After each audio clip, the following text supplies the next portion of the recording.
আজকে আমি আপনাদের তৈরি করে দেখাবো নরম তুলতুলে তুলার মতন মুখে দিলে মিলিয়ে যাবে ইউনিক পিঠার রেসিপি। ভিতরে দুধের পুর ভরা, এতটাই মজা খেতে অবিশ্বাস্য।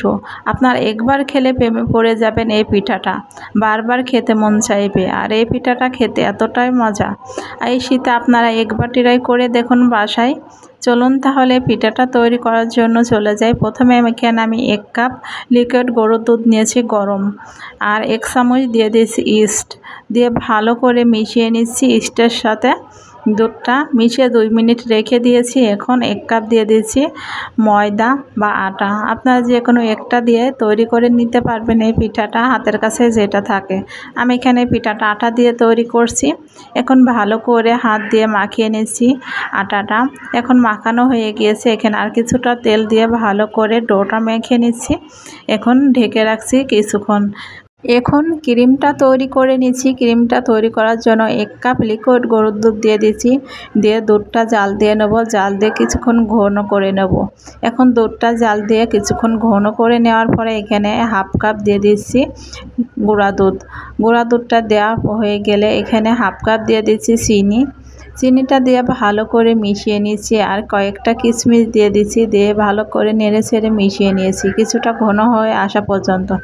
1 চামচ দিয়ে দিয়েছি কর্নফ্লাওয়ার, দিয়ে পানি দিয়েছি 1 চামচ, দিয়ে ভালো করে মিশ্রণটা মিশিয়ে নিয়েছি। এখন দুধের ভিতর অল্প অল্প করে দিয়ে নেড়ে ছেড়ে মিশিয়ে নেব। এটা দিলে তাড়াতাড়ি ঘন হয়ে যাবে এবং ক্রিমটা অনেক ভালো লাগবে খেতে।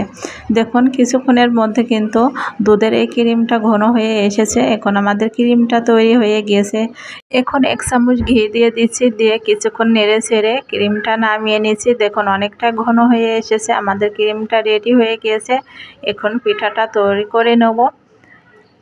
এখন আমি পিঠাটা তৈরি করার জন্য চলে এসেছি। দেখুন আটাটা মেখে রেখেছিলাম কতটা ফুলে গিয়েছে। এখানে 10 মিনিট আমি ঢেকে রেখেছিলাম। 10 মিনিটের মধ্যে আমাদের ক্রিমটা তৈরি হয়ে গিয়েছে। এখন আমি গোল গোল করে এইভাবে লেচি করে নিচ্ছি, নিয়ে সমান করে সবগুলো ভাগ করে নিচ্ছি।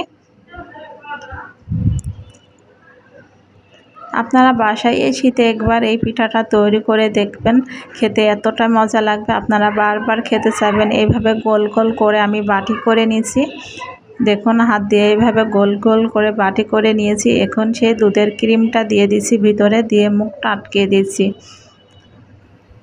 এভাবে হাত দিয়ে মুখটা চেপে চেপে আটকে দিচ্ছি, দিয়ে হাত দিয়ে এভাবে বলের মতন করে নিচ্ছি। এখন একটা চামচ দিয়ে সাইডে এভাবে অংশটা হালকা একটু করে কেটে কেটে দিচ্ছি। দেখুন চাপ দিয়ে আপনারা কিন্তু সহজে এই পিঠার ডিজাইনটা করে নিতে পারবেন, বা ডিজাইনটা ছাড়া আপনারা পিঠাটা তৈরি করে নিতে পারবেন গোল করে। এখন আমি আরেকটা পিঠা আপনাদের তৈরি করে দেখাচ্ছি। আপনারা কিন্তু সহজেই পিঠাটা তৈরি করে নিতে পারবেন। ঘরে থাকা কয়েকটি উপকরণে এই ভীষণ মজার পিঠাটা তৈরি করে নেওয়া যায়। দেখুন কতটা সহজ। এখন আমি পিঠাগুলো তৈরি করে নিয়েছি, নিয়ে একটা রাইস কুকার স্ট্যান্ডের উপরে কিছুটা ঘি ব্রাশ করে দিয়েছি, দিয়ে এভাবে সবগুলো পিঠা রেখে দিয়েছি। উপর থেকে হাত দিয়ে কিছুটা এখানে তিল দিয়ে দিয়েছি, উপর থেকে গর্ত করে এখন আমি পানির ভাপে দিয়ে দিয়েছি এই পিঠাটা 10 মিনিট।